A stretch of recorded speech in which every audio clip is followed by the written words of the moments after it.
살아계신 하나님 아버지, 감사와 찬송과 영광을 올려드립니다. 아멘. 오늘도 저희들에게 생명을 허락하시고 새날을 허락하시고 건강도 주시고 저희들의 발걸음을 아버지의 집으로, 주님의 몸된 교회로, 이 은혜의 보좌 앞으로 옮겨주셔서 하나님의 이름을 찬송하게 하시고 기도할 수 있게 하시고 말씀을, 생명의 말씀을 전하고 듣게 하시니 아버지 감사합니다. 아멘.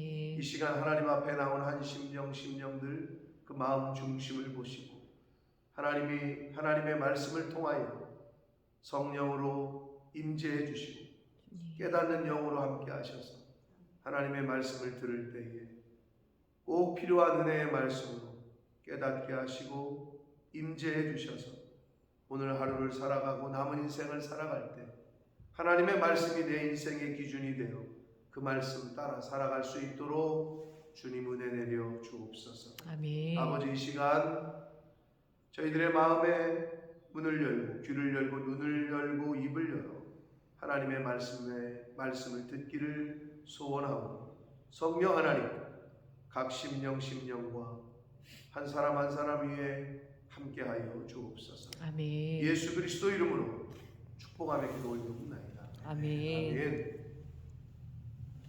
요한복음 13장부터 17장까지는 일명 다락방 강화라고 이야기합니다. 마가의 다락방에서 예수님께서 이제 돌아가시기 전에 마지막 우리가 흔히 말하는 만찬을 하십니다. 최후의 만찬. 이제 거기서 이제 성만찬, 떡을 떼고 포도주를 마시면서 하셨던 그 말씀이 이제 나오는 장소가 마가의 다락방인데 13, 14, 15, 16, 17장까지를 그 다락방에서 있었던 이야기를 이제 기록한 거란 말이에요. 그런데 이제 좀 더 자세히 나누면 요한복음 17장은 우리가 설교 때도 좀 말씀을 드렸습니다만 예수 그리스도의 대제사장으로서의 기도다. 그래서 예수님의 대제사장적 기도가 요한복음 17장에 기록되어 있는 거고 14, 15, 16 세 장은 예수님의 고별 설교, 마지막 십자가에 이제 못 박히시기 전에 유언가도 같은 고별 설교라고 할 수 있는 부분이 13, 14, 15, 16장까지 14, 15, 16장까지가 되겠습니다. 그리고 오늘 13장은 최후의 만찬석상에서 일어났던 일들을 보도하고 있는데 공관복음, 즉 마태, 마가, 누가복음에는 전혀 기록되어 있지 않은 것이 기록이 되어 있는데 그게 오늘 단락이에요. 일명 세족식 사건을 이 사도 요한이 보도하고 있어요. 마태복음, 마가복음, 누가복음에는 나와 있지 않아요. 그냥 최후의 만찬 그것만 기록이 되어 있지. 그래서 오늘 그 1절부터 있는 11절까지에 있는 이 세족식이 주는 교훈이 뭐냐? 예수님이 십자가에서 이제 잡혀서 못 박히시기 전에, 돌아가시기 전에 제자들에게 보이신 행동이에요. 행동. 말도 하셨지만 행동으로 직접 보이셨어요. 근데 그 당시에 있을 수 없는 일을 하셨어요. 당시에 누군가의 발을 닦인다는 거는, 강빈이 발 닦고 봤어? 네 발 말고 다른 사람 발. 너 수련회 같은 데 안 갔니? 가봤어. 중고등학교 때? 가봤어. 가봤지? 거기서 세족식 한 번도 안 해봤어? 교회마다 다르긴 하죠. 근데 이제 보통적으로 요즘은 또 안 할 수도 있어. 요즘 젊은 것들이 그런 거 더러워가지고 또 안 하고 그럴 수도 있는데 예전에는 거의 항상 들어가던 수련회에 들어가던 그 프로그램이 뭐냐? 세족식이었다. 그래서 선생님들이 쭉 세숫대야라고 그러나? 거기다가 물을 떠다가 학생들 각 조별로 나와서 발을 씻긴단 말이에요. 그리고 나서는 이제 학생들이 또 선생님 발을 씻기고 하는 감동적인 그 프로그램이죠. 근데 그게 당시에 누군가의 발을 씻기는 거는 종들이, 노예들이, 그것도 가장 천한 노예가 하던 일이었다. 그래서 베드로가 놀래가지고 절대로 내 발은 못 씻기십니다, 이렇게 얘기했던 거예요. 근데 갑자기 왜 예수님이 돌아가시기 전에 이런 행동을 하셨냐? 요한복음에 나와 있지 않아요. 그런데 우리가 알고 있듯이 마태, 마가, 누가 이 공관복음에는 힌트를 줬어요. 예수님이 지금 곧 잡혀 돌아가시게 생겼는데 예루살렘을 입성하시고 나서까지도 그들은 흥분해 있었단 말이에요. 왜? 드디어 예루살렘에 가시는구나. 이제 예수님이 왕이 되시면 이제 한자리 해야 됩니다. 서로들 누가 크냐고 계속 싸우고 있었단 말이에요. 네? 천국에서 누가 크냐, 그리고 마음속에 항상 들어가면 이제 내가 어떤 자리를 할 거다. 이 누가복음 22장에도 보면 누가 더 크냐는 논쟁이 계속되고 있어요, 제자들 사이에. 그러니까 예수님이 이건 안 되다, 말로 해서는 안 되겠다 싶어가지고 몸소 행동으로 보여주시는 거예요. 예를 들면 우리 장로님도 그러시고, 그런데 밥 먹고 청소를 하잖아요, 정리를 하잖아요. 근데 이제 제가 몇 번을 시켰어. 근데 말을 해도 잘 안 들어. 그래서 어떻게 하냐? 제가 직접 이제 마대자루를 들고 빗자루를 들고 나가서 이 딱지, 광빈이 봤어 안 봤어? 봤지? 광빈이가 한번 자기가 하겠다고 얘기해. 그런데 대부분의 사람들은 자기가 하겠다는 말을 잘 안 하고요. 요즘은 좀 그런데 처음에는 내가 이렇게 마대자루를 닦고 이렇게 다니잖아요. 그러면 잘 닦으시라고 이렇게 비켜줘. 여기도 닦으시라고 이러면서. 장로님이 쓰레기통 이제 끝나고 나서 비워야 될 거 아니? 블랙빈을? 그럼 내가 이렇게 보면 누구 하나 자기가 하겠다고 하는 젊은 분들이 안 계셔. 무슨 말인지 알아, 강빈아? 내가 이렇게 닦으러 다니면 제가 할게요 라고 하는 게 어떻게 보면은 동방예의지국의 모습 아니야? 그런데 여기 닦으시라고 이렇게 비켜준다는 거야. 이렇게 커피 마시면서 여기 이렇게 닦으시라고. 왜 몸소 하느냐? 보여주는 거지. 그것처럼 예수님이 해서 안 될 건 없지만 당시의 그 상황상은 할 수 없었던 일을 직접 보여주셨어요. 근데 그게 세족시죠. 가장 비천한 노예가 하던 거를 예수님께서 직접 보여주십니다. 왜? 마지막까지도 제자들은 싸웠거든요. 누가 더 좋은 자리에 가느냐, 누가 이제 예루살렘에 가면 누가 한 자리 할 거냐, 이걸 계속 싸우고 있던 때에 예수님께서 세족식을 보여주십니다. 그게 이제 요한복음에만 나온단 말이에요. 그 단락이 오늘 단락입니다. 자, 앉으시고 돌아가겠습니다. 1절입니다.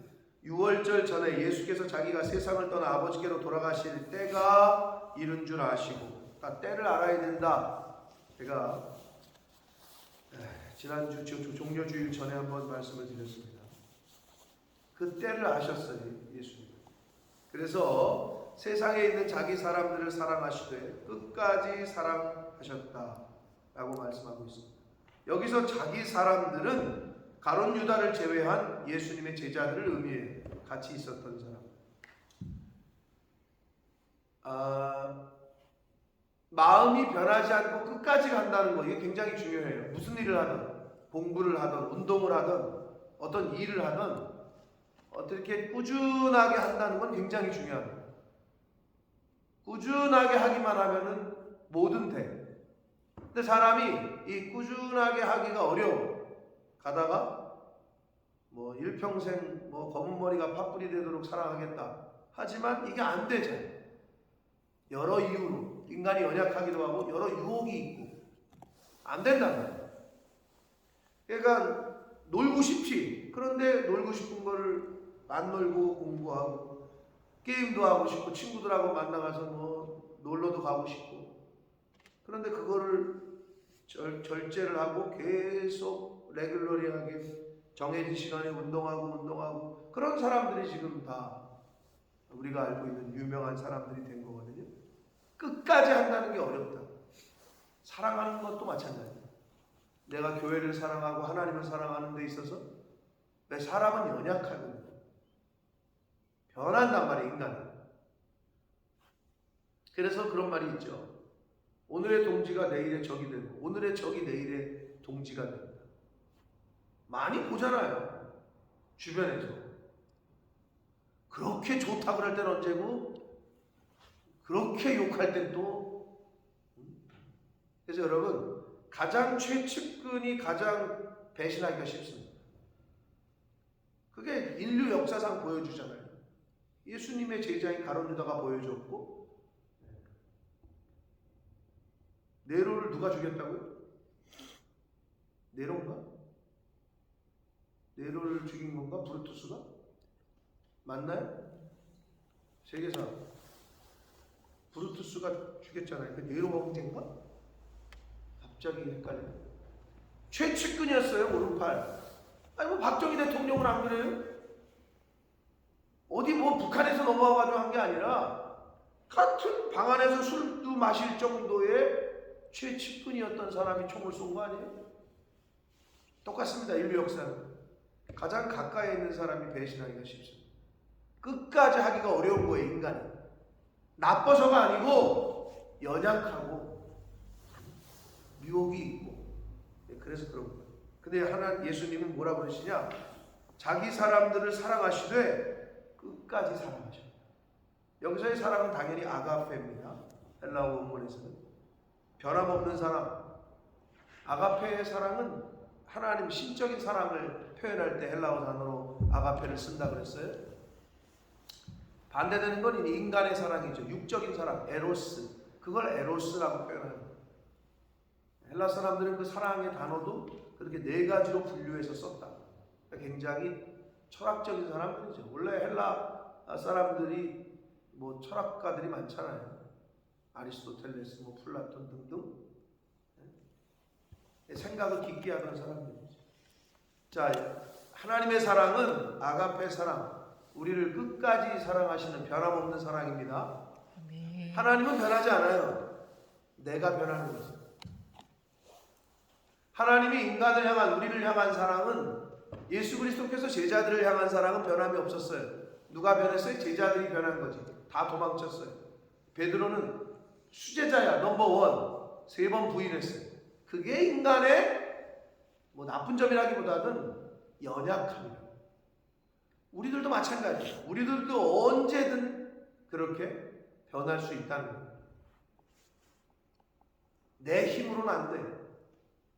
그래서 내 안에 역사하시는 성령의 의지를 하지 않으면 나의 주인의 자리를, 내 인생의 주인의 자리를 성령께 내어놓지 않으면 우리는 언젠가는 하나님을 떠나고 배신할 수 있는 존재가 바로 우리다. 왜? 베드로도 예수님을 옆에서 직접 보고 경험했던 베드로도 그랬는데 우리라고 안 그러겠어요? 우리가 뭐라고? 늘 겸손해야 되고 늘 낮아져야 되고 성령의 도우심을 받지 않으면 조삼모사, 조석변으로 변하는 거예요. 아침의 생각과 저녁의 생각이 다르다. 주일날의 생각과 월요일날의 생각이 다르다. 너 새벽 예배 나오기를 언제 결정했어? 주일날? 목사님이 광고할 때? 그랬는데 월요일날까지 그 생각이 유지됐던 건 뭐냐? 주일날 나한테 문자를 보냈거든. 목사님 저 좀 데리러 와주세요. 아마 그 카톡을 안 보내고 혼자만 내일 나가야지 일어나면 아마 안 나왔을 거예요. 못 나올 거예요. 근데 그 카톡을 보냈기 때문에 그게 간다고 했는데 또 안 간다고 하기는 뭐하고, 그러니까 목사님이 오신다니까 나오게 되는 어떤 이끌림이 되는 거죠. 근데 아마 주일날 광고 들을 때 마음속으로 생각하는 사람은 많을 거예요. 그래, 이번 주는 나가보자. 근데 못 나가요. 예, 인간이 연약하다. 하나님의 사랑이 영원합니다.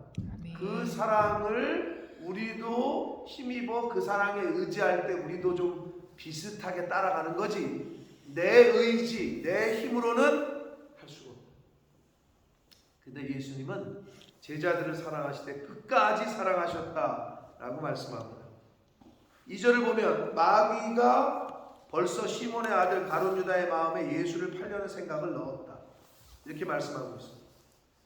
마귀는 예수 그리스도의 측근이었던 유다의 마음속에 있었던 틈을 노렸습니다. 처음부터 가룟 유다가 예수를 팔아먹으려고 생각했을까요? 그렇지 않아요. 중간에 이렇게 되어져가는 과정을 보면서 마음에 틈이 생겼어요. 여러분, 처음부터 나쁜 마음을 먹는 사람은 드물어요. 근데 이렇게 지내다가 보면 어떤 사건과 어떤 계기가 있는데 그게 이제 틈이야. 사람의 관계도 마찬가지야. 부부간의 관계도, 부자지간의 관계도, 어떤 친한 절친과의 관계도, 목회자와 성도 간의 관계도 마찬가지야. 항상 좋으면 얼마나 좋아? 근데 얘기하잖아요. 항상 잘하던 사람이 뒤통수를 치고 하는 거라니까요. 근데 그거를 알고 있잖아요. 그럼 뒤통수 맞아도 그냥 그런가 보다 생각이 들어요. 그거에 뭐 열받고 네가 어떻게 그럴 수 있냐고, 내가 그렇지 않아요. 인간은 그렇게 연약하다는 걸 그냥 알고 계셔요. 누가 배신하잖아요. 그냥 불쌍히 여기고 긍휼히 여기시면 돼요. 그걸로 뭐 노발대발 할 필요도 없고 너 죽고 나 죽자 그럴 필요 없어요. 왜? 언젠간 나도 그럴 수 있는 존재야. 그걸 갖다가 무슨 뭐냐, 어떻게 그럴 수 있냐고 그러실 필요 없어요. 그냥 내 잘못이 있는지 먼저 살피고, 그게 아닌데도 상대방이 그러잖아요. 그러한 하나님 앞에 기도하세요. 왜? 원수 갚는 거, 복수하는 거는 하나님의 손에 있다라고 말씀하셨잖아요. 그러니까 하나님께 그냥 넘기시면 돼요. 주여 하고 축복하시라고. 그럼 하나님이 알아서 정리하셔요. 잘잘못 시시비비를 누가 따져? 그건 판사가 따지는 거 아니야. 내가 옳으네 네가 옳으네 싸워봤자 안 돼요. 재판장이신 하나님께 그냥 토스를 하잖아요. 그럼 하나님이 딱 아셔서 공의롭게 판단하셔요. 얘는 죄가 없는데 얘가 이상한 거네. 하나님이 알아서 정리하셔요. 다양한 방법. 진짜 인생을 보면 교회를 힘들게 하고 어렵게 하는 사람들 있잖아요. 여러 경우를 봅니다. 제가 말씀은 안 드리지만 하나님이 알아서 해결을 하셔요. 굳이 내가 그거를 갖다가 맞서면은 내가 손해요. 여러분 늘 말씀드리잖아. 인생을 살면서 그런 일이 왜 없겠어요? 근데 그런 일 중에 어디가 제일 많은 줄 알아요? 교회가 제일 많아요. 왜? 세상은 비슷한 사람끼리 모이거든요. 그게 회원제야. 우리는 이런 사람들을 원해. 우리는 명품 좋아하는 사람들, 명품괴. 우리는 먹는 거, 먹자괴. 우리는 뭐 자동차 좋아하는 동호회. 그러니까 그 좋아하는 사람들끼리 모였기 때문에 그런 일이 드물어요. 근데 교회는 다 모였거든. 진짜 먹는 거 좋아하는 사람과, 진짜 먹는 걸 돌같이 보는 사람과, 진짜 패션을 좋아하는 사람과, 진짜 패션에 그냥 아무것도 신경 안 쓰는 사람과, 이 사람 저 사람이 다 모였으니까 극과 극이지. 여긴 다 모여있거든. 여러분 상처 받으실 필요도 없고요. 물론 주지도 말아야 되지만 누가 주잖아요. 받지 마시라고. 그 상처를 그냥 그렇게 얘기하는가 보다 이렇게 생각하시고 넘기시라고. 그냥 웃으시라고. 내가 얘기 잠깐 듣기로는 주방에서도 그런 일이 있는 것 같더라고요. 왜? 요리하는 스타일이 다 다르거든. 누구는 이렇게 하는 거 좋아하고 누구는 이런. 그걸 근데 그러다 보면 이제 서로 다르니까 그 얘기하다 보면 흉돌이 있고 상충이 되고 그러면 기분 나빠할 수도 있지. 아니 내가 하는 대로 하는 건데 왜 자꾸 옆에서 뭐라 그래? 그러면 이 사람은 또 그거는 아닌 것 같은데 자꾸 얘기하게 되고. 권사님 주방에 요즘 어때요? 그런 일 없나요 주방에서? 요즘은? 없어요. 네, 없어요? 근데 옛날에는 있었던 것 같아 내가 얘기 들어보면.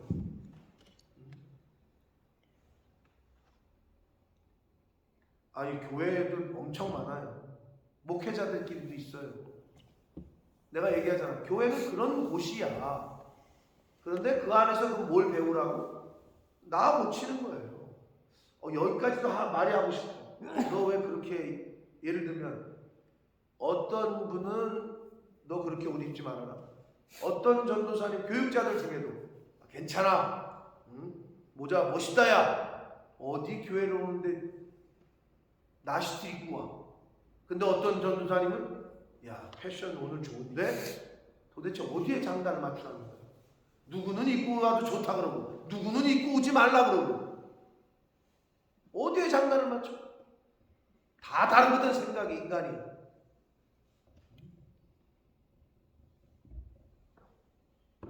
틈을 노렸어. 가룟 유다가 갖고 있었던 처음부터 예수를 팔려는 생각은 없었어요.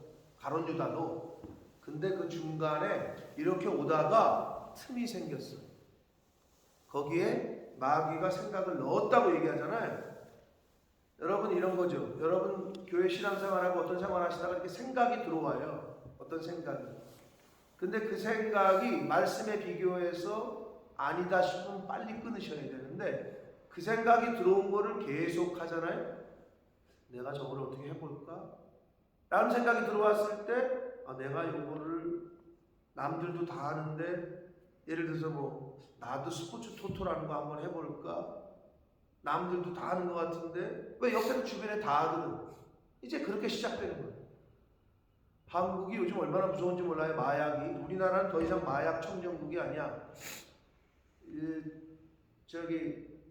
시음하는 거 있죠? 시음. 이마트 같은 데서 막 공짜로 주잖아요. 그것처럼 길거리 가다 보면 이거 새로운 제품이라고 먹어보라고 그러잖아요. 그럼 아무 의심 없이 먹잖아요. 그 시음을 판매하는 거를 누가 의심하겠어? 길거리에서 이 새로 나온 음료수라고 준 걸 먹었대. 거기에 마약을 타는 거야, 얘네들이. 그러고 나서 뭘 했냐? 이거 먹으시고 평가를 좀 해달라. 그러니까 전화번호를 또 달라 그랬대. 나중에 이 맛이 어떤가 조사를 한다고. 그러니까 했는데 거기다 마약을 탔네. 그래가지고 전화해가지고 너 마약 먹은 거 다 알린다고. 너 검사하면 지금 양성 뜬다고. 돈 뜯어내는 거지. 와, 그래서 여러분 한국 가서도 이제는 뭐 누가 주면 먹으면 절대 안 돼요. 응? 그거 어디 참 불안해서 살겠어 이제. 공짜로 그 시음하는 이제 그런 것도 못 먹을 판이야. 거기다 마약을 탔대. 무서운 사람들이죠. 무서운 사람. 생각이 아닌 생각이 들어오시면 바로 끊으셔야 돼요. 그걸 계속 생각하고 있잖아요. 그러면 그 생각이 지배를 받게 돼요. 자, 예수님께서 제자들이 자꾸 싸우니까 안 되겠다 싶어서 직접 가장 비천한 노예가 하던 일을 직접 하시기로 결정을 하시고 겉옷을 벗고 수건을 가져다가 허리에 두르시고 대물을 떠서 제자들의 발을 씻기시고 그 수건을 두르신 수건으로 닦기를 시작하니까 시몬 베드로가 이제 말합니다. 주여 내 발을 씻으실 겁니까? 그랬더니 이제 지금은 네가 알지 못하나 이후에는 알게 될 거다. 베드로가 절대로 씻지 못하십니다. 그러니까 내가 너를 씻어주지 아니하면 네가 나와 상관이 없다. 이렇게 되어 있잖아요. 한글 개정 성경이 상관이 없다라고 번역을 했는데 이게 원래 헬라어 본문을 직역을 하면 이렇습니다. 상속을 받지 못할 것이다. 즉 예수 그리스도를 통하지 않고는 아버지께로 갈 자가 없다. 예수 그리스도의 보혈의 공로가 아니면 우리가 하나님 나라에 갈 수 없다. 상관이 없다라는 표현은 원래는 상속을 받지 못한다. 천국을 기업으로 받지 못한다. 한마디로 천국 못 간다는 얘기예요. 예수님이 씻어주지 않으면, 그럼 이게 어떻습니까? 예수 그리스도의 십자가의 보혈의 공로가 아니면 예수님을 통하지 않고는 우리의 인간의 죄를 씻을 수 있는 방법이 없다라는 거예요. 자, 이거를 상징해 주고 있습니다. 세족식은. 예수님이 그래도 친히 발을 씻겨 주셔야 되는 거예요. 그러니까 예수 그리스도의 보혈로 우리가 죄 씻음 받지 못하면 우리는 인간은 구원 얻을 길이 없어요. 그걸 얘기하는 거야. 근데 중요한 게 있죠, 여기서. 그랬더니 그럼 나 목욕 발만 아니라 다 씻겨달라. 하여튼 베드로가 욕심은 많아요. 성격을 알 수가 있어요. 미안해서라도 그냥 그렇습니까? 그럼 이래야 되는데 자기는 목욕을 시켜달래. 염치도 없어. 거기서 어떻게 목욕을 시키냐. 그랬더니 예수님이 뭐라 그러냐. 이미 목욕한 자는 발만 씻으면 된다라고 이야기를 합니다. 이미 목욕한 자. 자, 예수 그리스도를 영접함으로 사하심을 이미 받은 자들은 발만 씻으면 된다. 온몸이 깨끗하다라고 얘기하는 거예요. 그럼 뭡니까? 그러니까 우리가 중생의 그 이야기를 할 때에 아직도 논란이 있어요. 근데 그거는 뭐 논란이라고 인간이 생각할 땐 그런데 왜 한 번 구원받은 게 영원하냐. 이제 이거거든요. 신학교에서도 논란이 많아요. 한 번 구원받아서 예수를 그리스도로 영접을 했는데 그러면 그게 영원히 유효하냐. 그러면 사람들이 그렇게 물어요. 어떤 죄를 져도요? 이렇게 물어요. 그럼 어떤 죄를 져도 예수를 한번 믿고 고백한 사람은 그 죄가 아무렇지도 않아요? 이렇게 계속 묻는다. 즉 구원의 상실이 있냐 없냐라는 거죠. 구원받은 사람이 죄를 졌어. 그러면 너 이제 구원받았는데 죄 졌네. 너 구원 없어. 이렇게 되는 거냐 아니냐. 이 논쟁이 굉장히 많거든요. 근데 그거는 하나님이 아신다고 생각해요. 무슨 말이냐. 진짜 예수를 믿고 예수를 구세주로 영접한 사람은 실수, 연약함 이건 있을 수 있다고 봐. 그런데 예수를 영접한 사람이 고범죄, 즉 자의적으로 사람을 죽이거나 자의적으로 사기를 치거나 아주 의도를 해서 내 의지적으로 그거는 퀘스천이라는 거죠. 그 사람이 정말 예수를 영접한 사람일까 하는 생각을 갖잖아요, 우리는. 근데 하나님은 아시지. 그게 진짜인지 아니면 이 사람이 연약해서인지 어떤 이유가 있던지 아니면 딸내미를 죽인다는데 누가 붙잡아 놓고 그런 사정이 있는 건지 우리는 모르잖아요. 그러니까 하나님이 아실 거야, 그건. 근데 여기로 봐서는 한 번 목욕한 자, 이 말은 예수를 그리스도로 믿고 영접한 사람은 더 이상의 목욕이 필요 없다라고 얘기를 하는 거예요. 그래서 그 논쟁은 구원의 상실이 있다라고 얘기하는 분들도 있고 없습니다라고 얘기하는 분들도 있고. 근데 그 문제는 사실 하나님께 맡겨야 된다고 저는 그렇게 생각을 해요. 왜? 그 사람의 속에 마음의 생각이 어떤 생각으로 그런 행동을 했는지 모르니까. 그러면 발을 씻는다는 건 뭐냐? 예수를 믿고 예수를 구세주로 믿고 중생을 경험하고 하나님의 사람이 된 사람들도 그러면 광민아 죄 질까 안 질까? 너 세례 받았니? 세례가 무슨 의미야? 세례 받았다며. 어떤 의미가 있어? 세례 받을 때 얘기해 줬을 거야, 목사님이. 이제는 너는 하나님의 사람이다 라는 걸 뜻하는 거야. 이젠 그리스도에게 속했다. 너의 옛사람은 죽고 이제 너는 예수 그리스도의 사람으로 살아야 된다. 이건데 세례 받은 이후에 나쁜 짓 했니 안 했니? 많이 했습니다. 안 했다고? 많이 했다고? 뭘 또 많이야? 뭐 할 수도 있었겠지. 응? 그러면 그 세례가 무효가 되나? 너 나쁜 짓 했다며. 무효야? 아니야? 어디서 또 그런 또 믿음은 있어? 그러면 아무리 나쁜 짓 해도 무효가 안 돼? 이렇게 말하면 사람들이 움찔하거든요. 그러니까 이제 구원관이 확실하게 정리가 안 되면 이제 그런 틈을 노리는 게 이제 구원파라든지 이런 이단들이 있어요. 넌 좀 더 배워야 돼. 그러니까 잘 다녀야 되겠다. 어? 이렇게 질문하니까 네가 대답을 잘 못하잖아. 회개를 해야 하는 걸 의미해. 발을 씻는다는 거.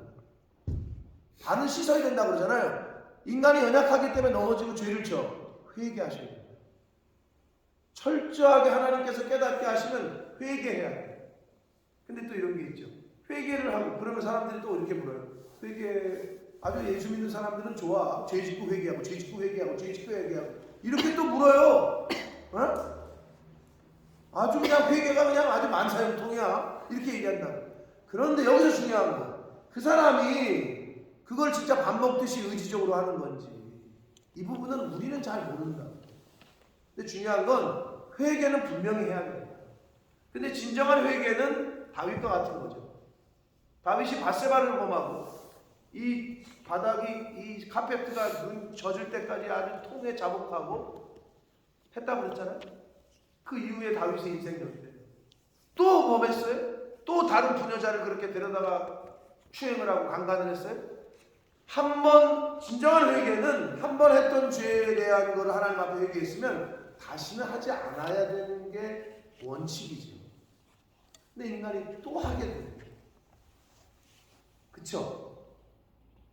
그러니까 다윗이 안 되는 거예요. 중요한 건 한 번만 하고 나서 만약에 다윗처럼 일생을 그리고 살았다. 그러면 다윗과 같은 경지지. 근데 인간이 또 해. 그러니까 안타까운 거죠. 연약한 거죠. 발을 씻는다는 것은 그런 회개의 의미를 말씀해 주시고 있습니다. 자, 오늘 세족식에서 잊지 말아야 할 것. 예수 그리스도를 통하지 않고는 죄 씻음 받을 길이 없다. 예수 그리스도의 보혈의 공로가 아니면 우리는 천국을 상속받을 수 없다. 상관이 없다. 이 말은 상속을 받지 못한다. 이 말이에요. 그러니까 하나님의 나라를 상속받지 못해. 즉 구원을 받지 못한다는 거예요. 예수 그리스도를 통하지 않고는 아버지께로 갈 자가 없다. 자, 이거를 세족식을 통해서 다시 한번 예수님께서 강조를 하셨고 또 하나 본을 보이셨다. 겸손의 본을. 그러니까 너 이제 이 이후의 구절 12, 13, 14 이거는 내가 너희에게 본을 보였으니 너희도 서로 그렇게 서로 사랑하고 서로 겸손해라 라고 말씀을 하십니다. 사랑하는 성도 여러분, 신앙생활을 함께 할 수 있는 성도를 공동체를 주신 것은 너무 감사합니다. 네. 공동체가 없으면은요 똑같아. 한 줄이면 끊어지고 두 줄이면 버티고 세 줄이면 안 끊어진다. 삼겹줄 얘기하잖아요. 신앙생활 집에서 혼자 해도 되지. 요새 뭐 TV만 틀면 설교 나오고 그거를 원하시는 게 아니에요. 하나님은. 교회는 그런 곳이 아니에요. 근데 공동체가 있는 게 같은 섬기는 이 공동체 성도들이 있는 게 얼마나 귀한지 모르는데 중요한 건 또 하나. 그 속에서 아웅다웅하기가 쉽다. 그러나 이 공동체를 통해서 결국 뭐다? 왜 나하고 안 맞는 사람들하고 내가 교회를 같이 다녀야 되지? 내 스타일이 아닌 사람들이 왜 이렇게 많지? 그럼 그걸 뭘 나타내는 거예요? 그 안에서 나를 고쳐가라는 거예요. 내 모습을 좀 보고 그걸 깎아가라는 거예요. 모두가 다 그렇게 생각할 때 그 공동체는 아름다운 공동체가 되고 하나님이 기뻐하시는 교회가 되지만 나하고 다른 사람이 너무 많으니까 서로 삿대질하고 서로 아니라고 저거 하고 그러잖아요. 그거는 뭐 그 어떤 세상보다 더 시끄럽죠. 왜? 세상은 자기들 비슷한 사람들끼리 모인다니까요. 근데 교회는 그렇지 않아요. 애니컴 누구나 다 와야 되는 곳이에요. 그렇기 때문에 이 안에서 갖고 가는 거예요. 나를. 내 안에 있는 들보를 보면서 그걸 뿌리 뽑아가고 말씀을 이루어가고 하는 게 공동체. 그러므로 하나님께서 이 지구 반대편 고향 떠나 나라 떠나 부모 떠나 이곳에 교회를 세우셨고 25년간 있게 하셨고 지금 우리가 이 자리에 있잖아요. 하나님이 있게 하시는 날 동안까지 주님의 몸된 교회를 섬김에 있어서 예수님이 보여주신 본을 따라 서로 섬기고 겸손하게 그렇게 신앙생활하는 저와 여러분 되시길 원합니다. 아멘. 그래서 요즘 장로님이 쓰레기통 비우고 할 때 그리고 나서 장로님이 딴 거 하시면 제가 비우거든요. 근데 장로님은 잘 안 시키시더라고. 근데 저는 제가 시켜요. 근데 방비나 시키기 전에 하는 게 좋지, 그지? 네가 이제 오늘 새벽에 들었으니까 본을 보이면 수호가 따라하겠지. 안 따라해? 그럼 네가 시켜. 같이 하자고. 그런 저희 공동체, 예수님이 세족식을 통해서 가르쳐 주신 그런 겸손의 자세를 우리들도 본받아서 그렇게 서로 섬기고 서로 사랑하는 저희 교회가 되길 원하고, 아멘. 세족식을 통해서 교훈하신 예수 그리스도를 통하지 않고는 천국을 상속받을 자는 없다. 그러므로 그 예수 그리스도의 십자가를 다시 한번 잘 묵상하시는 고난주간, 잘 전하시는 한 주간 되시기를 예수 그리스도 이름으로 축복합니다. 아멘. 살아계신 하나님 아버지, 감사와 찬송과 영광을 올려드립니다. 아버지 하나님, 예수 그리스도의 고난주간을 올해도 맞이하게 해주셔서 감사합니다. 아멘.